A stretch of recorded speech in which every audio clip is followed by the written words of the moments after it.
Hello అండి, hi అండి. వచ్చేసి ఇక్కడ కార్తీక్ షాంపులో అయితే గజ్జలు నానబెట్టేస్తున్నాను. నాకు 2 రకాల పట్టీలు అయితే ఉన్నాయన్నమాట. ఒకటి చిన్నవి డైలీకి పెట్టుకున్న, ఒకటి ఇలా ఒకటి ఎప్పుడన్నా పెట్టుకున్నాను అనమాట. అవి మూవలు అన్నీ ఉన్నాయన్నమాట. ఇక్కడ వచ్చేసి 6 గంటలకు చిరంజీవి లక్ష్మీ సౌభాగ్యవతి సీరియల్ వస్తుంది. డిస్ అయిపోయి 2 రోజులు ముందు చూడలేదన్నమాట. అది నాకు ఫేవరెట్ అనమాట సీరియల్. ఇంకా వీడియో తీయాలి. మళ్ళీ మా చిన్నోడు 5 కొడుకున్నాడు. మళ్ళీ 6 కల్లా 6:30 కల్లా లేసేస్తాడు. 6కు నాటికి వస్తుందని గబగబా వీడియో పెట్టేసి వీడియో తీయాలి, ఒకసారి నాటిక చూడాలనేసి అవి అలా చక్కచక్క తోమేసి ఏమైనా పట్టీలన్నీ బాగా కడిగేసాను అనమాట. ఇంకా టీవీ దగ్గరికి వచ్చినా అంటే ఒక అర్ధగంట రిలాక్స్ కోసం అనమాట.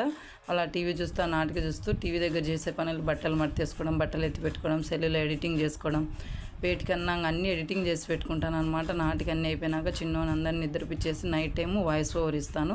ఇలా 2 పట్టీలు కార్తీక్ షాంపులో నానబెట్టేసి బాగా తోమేసాను. ఆ సన్న గజ్జలు అయితే పెట్టుకున్నాను అనమాట. లావు గజ్జలు అయితే ఎత్తి పెట్టేస్తాను. నాకు బాడీలో వేడి ఎక్కువ అండి, తొందరగా నల్లగా అయిపోతాయి అనమాట.